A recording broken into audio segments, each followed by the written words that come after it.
हाँ जी, राम राम। स्वागत आप सभी का आपके अपने चैनल पर।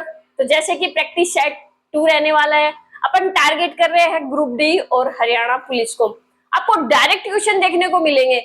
हम आपकी क्या हेल्प कर रहे हैं, प्रैक्टिस करवा रहे हैं क्वेश्चंस की। अभी तो रिकॉर्डेड चल रही है, आपको एकदम इजी वे में आप कैसे सॉल्यूशन निकाल सकते हो वो सिखाने वाले हैं। आपको हरियाणा जीके की क्लासेस भी मिल रही हैं।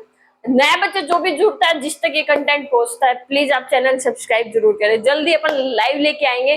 तो चलो अब ज्यादा टाइम वेस्ट ना करते हुए आगे बढ़ते हैं। आपके सामने क्वेश्चन नंबर 1 है। अभी 10 क्वेश्चन 15 क्वेश्चन ऐसे सोल्व करेंगे। धीरे धीरे आपको बेस्ट से बेस्ट कंटेंट देंगे, ठीक है। अब आपके सामने है क्वेश्चन नंबर 1। कह रहा है कि एक मिश्र धातु बनाने के लिए 140 किलोग्राम पित्तल, ठीक है। कह रहा है 140 किलोग्राम पित्तल पित्तल पित्तल पित्तल, और फिर रेशियो कितना दे दिया उसने, 4:3, ठीक है। फिर कह रहा है कि अनुपात में तांबे के साथ मिलाया जाता है, तो मिश्र धातु बनाने में प्रयुक्त तांबे की मात्रा बताओ। देखो हमारे सामने रेशियो कितना दिया, 4:3 दे दिया उसने। मेरे सामने 100, ये मेरे सामने क्या है, पित्तल, ये रेशियो किसका दिया मेरे सामने, ये तांबा और ये पित्तल, ठीक है।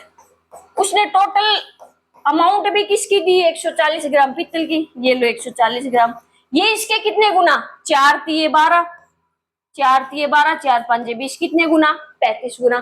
अब उसने पूछा है कि प्रयुक्त तांबे की मात्रा बताओ, तो तांबा कितना, 3 यूनिट, तो यहाँ कर देंगे 35 गुना, और वो कितना आ जाएगा, 105 ग्राम। Right option C. आपको डायरेक्ट कंसेप्ट मिलेंगे पेपर में देखने को। Next question. अब आपके सामने ये वाला क्वेश्चन है बोट एंड स्ट्रीम से, नाव, धारा, जल, इस वाले चैप्टर से। ये कह रहे हैं कि एक नाव की शांत जल में गति इतनी है, 15 किलोमीटर प्रति घंटा। धारा की गति इतनी है। कह रहा है कि अनुकूल धारा के अनुकूल 72 किलोग्राम नहीं, 72 किलोमीटर की दूरी तय करने में समय कितना लगेगा।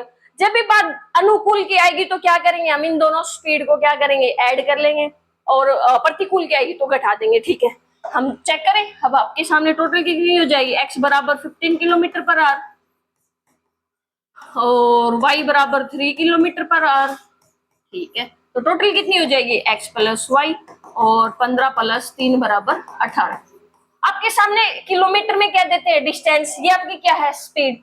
आपको पता होना चाहिए डिस्टेंस इज इक्वल टू क्या था, स्पीड इनटू टाइम। और टाइम निकालना है तो क्या हो जाएगा, डिस्टेंस अपॉन स्पीड बराबर टाइम। तो आपके सामने टोटल टाइम कितना आ जाएगा, 72/18। 18 चुके 72 मतलब 4 घंटे। तो कितना टाइम लगेगा, 4 घंटे। नेक्स्ट चले।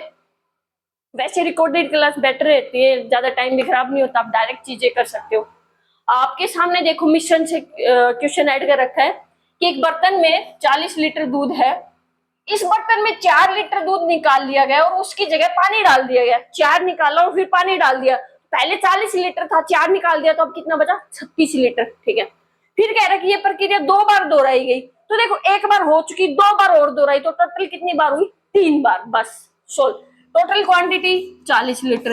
अब 4 तो निकाल दिया, बचा कितना, 36 बटे टोटल 40 गुना 36 बटे 40 गुना 36 बटे 40। बस अब सोली करना है, काट लेते हैं। 40 से 40 गया, 9 चौके 36, 10 चौके 40, 9 चौके 36, 10 चौके 40। अब हम इनके करेंगे मल्टीप्लाई। 9 के करूँ तो 81, और 81 की 36 से अपॉन 100, तो इसकी मल्टीप्लाई करेंगे तो आपके सामने कितना आ जाएगा, 2196/100, और ये आपके सामने कितना आ जाएगा, 29.86 लीटर। तो राइट ऑप्शन ए। कैसे लग रहे हैं आपको सॉल्यूशन, क्वेश्चन में दम है ना, है दम, ठीक है। नेक्स्ट क्वेश्चन आपके सामने ट्राइंगल से रिलेटेड है, करते हैं। आपके सामने सबसे पहले देखो कि ये कह रहा है त्रिभुज है, उसका रेशियो दे दिया 3:4:5। ये ट्रिपलेट देखते ही आपके दिमाग में आना चाहिए कि कहीं ना कहीं एक समकोण त्रिभुज की बात हो रही है। समकोण त्रिभुज में तो ट्रिपलेट्स की बात होती है, ठीक है। फिर कह रहा है कि परिधि ले लो, पेरीमीटर ले लो। क्या होता है कि उसका जोड़, फिर कोई भी फिगर हो उनकी सभी साइड का जोड़ ही आपके सामने एक परिधि होती है, पेरीमीटर होता है, ठीक है। अब देखो तो आपके सामने, मेरे सामने मैं देखू कि ये टोटल कितना आ गया, 5 3 8 4 12। तो 12 x बराबर कितना, 36। x बराबर मैं देखू तो 12 तिये 36 आ गया। अब मुझे तो यहाँ से साइड का पता करना, तो पहले ही एक साइड क्या बन जाएगी, 9, दूसरी साइड क्या बन जाएगी, 12, और तीसरी क्या बन जाएगी, 15। अब देखो बात मैंने आपको ट्रिपलेट्स देख के बताया कि समकोण त्रिभुज की बात हो रही है, तो समकोण त्रिभुज की बात हो रही तो आपके सामने क्या हो जाएगा, ये आधार, ये ऊंचाई और ये कर्ण, लंब ले लो कर्ण। अब आपके सामने देखो कर्ण होता है जो बड़ी वैल्यू होगी वो, आधार जो छोटी होगी वो, और ये 12। अब एरिया ऑफ ट्रायंगल क्या होता है, वो होता है आपके सामने 1/2 बेस इंटू हाइट। तो क्या हो जाएगा 1/2 बेस कितना 9, हाइट कितना 12, 2 से काटो 6, 9 6 54। तो एरिया आपका कितना जाएगा 54 सेंटीमीटर स्क्वायर। काफी इंपॉर्टेंट क्वेश्चन है, आपको ध्यान देना चाहिए। नेक्स्ट क्वेश्चन देखो, एडवांस मैथ्स में आ जाते हैं ये, जहाँ आपके सामने रेक्टेंगल की बात करें, स्क्वायर की बात करें, ये वाली चीजें और एडवांस मैथ्स ग्रुप डी में पूछा जाता है। ठीक है, ये कह रहे कि एक वर्ग और एक आयत का परिमाप बराबर है, बराबर। अब आपको पता होना चाहिए कि एक वर्ग होता है ना, वर्ग उसका परिमाप क्या होता है 4 गुना भुजा। वही एक आयत है उसका परिमाप क्या होता है 2 गुना लंबाई जमा चौड़ाई। कर देते हैं बराबर, ये लो 4 गुना भुजा बराबर है किसके, अरे रे रे रे 4 गुना भुजा ए फॉर साइड। ठीक है, ये बराबर है 2 गुना लंबाई जमा चौड़ाई की। अब उसने आयत की लंबाई और चौड़ाई तो दे ही दी, तो पुट कर देते हैं 54 और 20। और ये आपके सामने कितना हो गया 54 20, 4 2 7 74 और गुना 2 करूँ तो 4 दूनी 8, 7 दूनी 14। ये आपका किसके बराबर 4 गुना साइड। अब मैं यहाँ से 4 से काटू तो 4 के 12 और 4 7 28। मेरे सामने वो साइड है, एक साइड ही तो मानी थी, वो कितनी आएगी 37। अब उसने बोला वर्ग का क्षेत्रफल, और वर्ग का क्षेत्रफल क्या होता है भुजा गुना भुजा। ये आपके सामने वर्ग, और ये मेरे सामने 37 आ गई तो ये भी 37। तो क्या करेंगे 37 का स्क्वायर, और 37 का स्क्वायर आपके सामने कितना होता है 1369 स्क्वायर, आपको याद होने चाहिए। ठीक है, नेक्स्ट क्वेश्चन आपके सामने एवरेज का है। एवरेज किसी पेपर में ना ऐसा हो ही नहीं सकता। देखो ये कह रहा कि 5 संख्याओं का औसत 38 है। ठीक है, एक संख्या हटा दी तो औसत 30 हो जाता है। तो कह रहा हटाई गई संख्या बताओ, आसान है।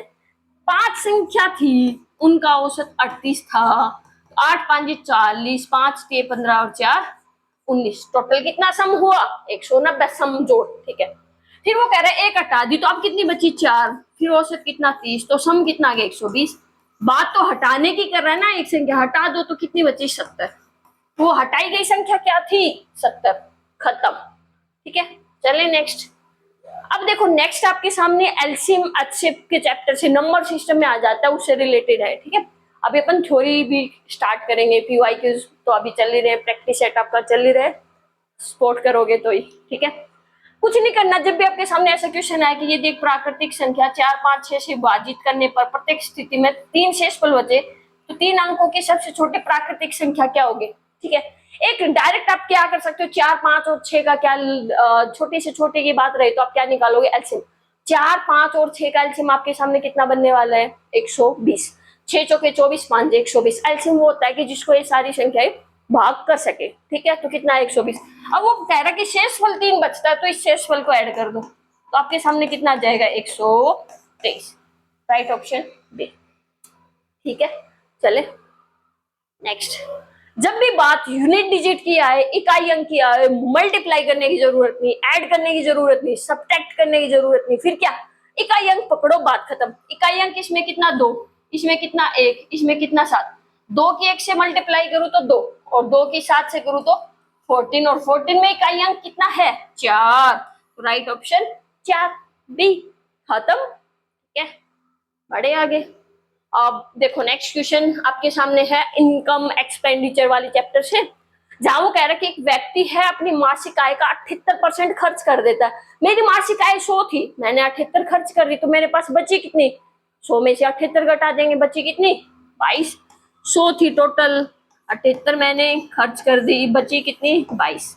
वो कह रहा है कि रुपए में कितनी बची, रुपए में 1100। अच्छा, एक का मान पता करूं तो कितना है 22 पंजे 110, तो एक का मान है 50। ठीक है, वो कह रहा मासिक आय वो कितनी है 100 मानी थी तो 50 गुना 100, और वो कितनी आ गई 5000। आगे बढ़े। आगे आपके सामने ये वाला क्वेश्चन है, ये कल करेंगे। अगर आपको कंटेंट पसंद आता, मेरे द्वारा करवाए गए सॉल्यूशन पसंद आता, तो आप चैनल सब्सक्राइब जरूर किया करो, वीडियो लाइक जरूर किया करो, शेयर भी किया करो। छोटा सा है, बढ़ जाएगा धीरे धीरे। पूरा करवाएंगे हरियाणा ग्रुप डी पुलिस का पूरा मैथ्स, थ्योरी भी रहेगी, कंसेप्ट भी रहेंगे, पीवाईक्यूज भी। ठीक है जी, राम राम, धन्यवाद।